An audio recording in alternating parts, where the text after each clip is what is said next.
ہمارا جسم ہماری مرضی، یہ راستہ جہنم کو جاتا ہے۔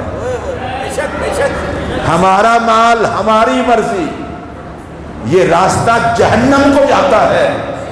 ہمارے مال اور ہمارے جسم پر خدا رسول کی مرضی، یہ راستہ جنت کو جاتا ہے۔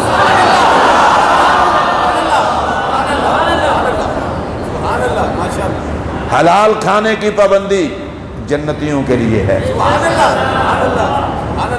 صحیح تولنے کی پابندی، آپ بولا کریں کچھ نہیں ہوتا، صحیح تولنے کی پابندی، جھوٹ نہ بولنے کی پابندی، رشوت نہ کھانے کی پابندی، سود نہ کھانے کی پابندی، کسی کے حق پر ڈاکہ نہ ڈالنے کی پابندی، دوسروں کی عزت کو گندی نگاہ سے نہ دیکھنے کی پابندی۔ بولیں، یہ پابندیاں صرف جنت کے لیے ہیں۔ اگر ٹکٹ جہنم کا کٹایا ہے تو پابندی کی ضرورت ہی کوئی نہیں۔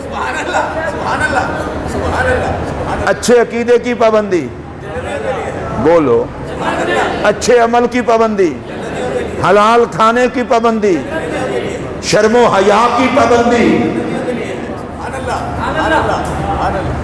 یہ آزادی آزادی آزادی، کلمہ پڑھ کے آزادی۔ بھئی کلمہ پڑھ کے کیسی آزادی؟ کلمہ پڑھنے کے بعد ہم پابند ہیں، ہر قدم اٹھایا ہے تو جواب دیں،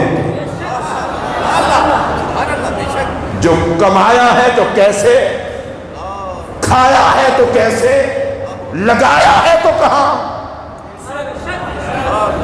یہ پابندیاں کن کے لیے ہیں؟ مسلمانوں کے لیے، اور مسلمان جنت میں جائیں گے۔ اقبال کہتے ہیں چوں بگویم مسلمانم بلرزم، کہ دانم مشکلات لا الہ را، جب میں کہتا ہوں نا مسلمان ہوں تو کانپ جاتا ہوں، اس لیے کہ مجھے پتا ہے کلمہ پڑھنے کی پابندیاں کتنی ہیں۔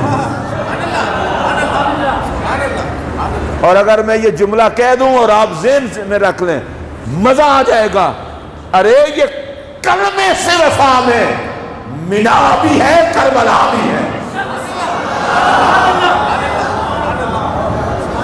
ابراہیم علیہ السلام بھی تو رب سے دوستی نبھا رہے تھے نا۔ مجھے بتائے نا، بیٹے کی گردن پہ چھری، تصور سے بندہ کانپ جاتا ہے،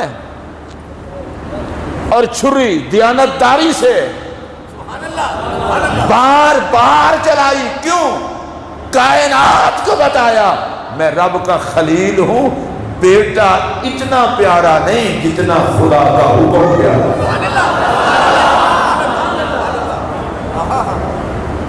یہ پابندیاں ساری اہل اسلام کے لیے ہیں، آزمائشیں بھی اہل اسلام کے لیے ہیں۔ ہمیں تھوڑا سا کانٹا سا چپ جائے، موت آنا، ہوئے مشکلات، اللہ نے، اوے اللہ کے بندے ناراض نہیں ہوا، کیا پتا وہ تجھے کتنا عزتیں دینا چاہتا ہے۔ آج حضرت سیدنا بلال حبشی کا نام آئے، ہم سارے مسلمان بیٹھے ہیں، کلیجہ ٹھنڈا ہو جاتا ہے، احترام سے آنکھیں جھک جاتی ہیں۔ وجہ کیا ہے؟ وجہ یہ ہے بلال کا مقام اونچا ہے تو عشق میں امتحان بھی اونچا ہے۔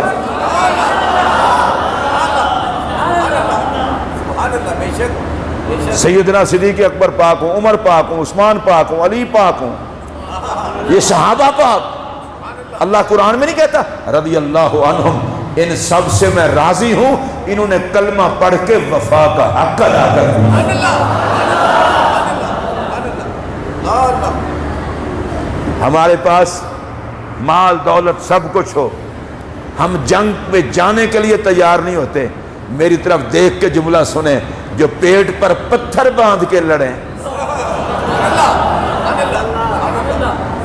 ایٹمی قوت ہو کے ہمیں ڈر لگے اور 5 ہتھیار نہ ہوں اور کہہ رہے ہوں یا رسول اللہ ایسا لڑیں گے آپ کی آنکھیں ٹھنڈی کر دیں گے۔ یہ اسلام میں پابندیاں ہیں۔ اللہ تعالیٰ نے ہمیں اپنے فضل سے مسلمان ہونے کی توفیق عطا کی ہے۔ اللہ ایسا ایمان دے کہ ایمان کے آگے کوئی شے رکاوٹ نہ بن سکے۔ مجھے ایک بات بتائیں، اگر اللہ کی ذات پر بندے کا ایمان پکا ہو اور اسے پتہ ہو رزق اللہ کے ہاتھ میں ہے، تو اسے بھی رشوت کھانے کی ضرورت ہے؟ بولیں۔ جس کو پتہ ہے کہ میری قسمت میں اتنا ہی ہے جتنا رب نے لکھا ہے، تو اس کو کسی کا حق پر ڈاکہ ڈالنے کی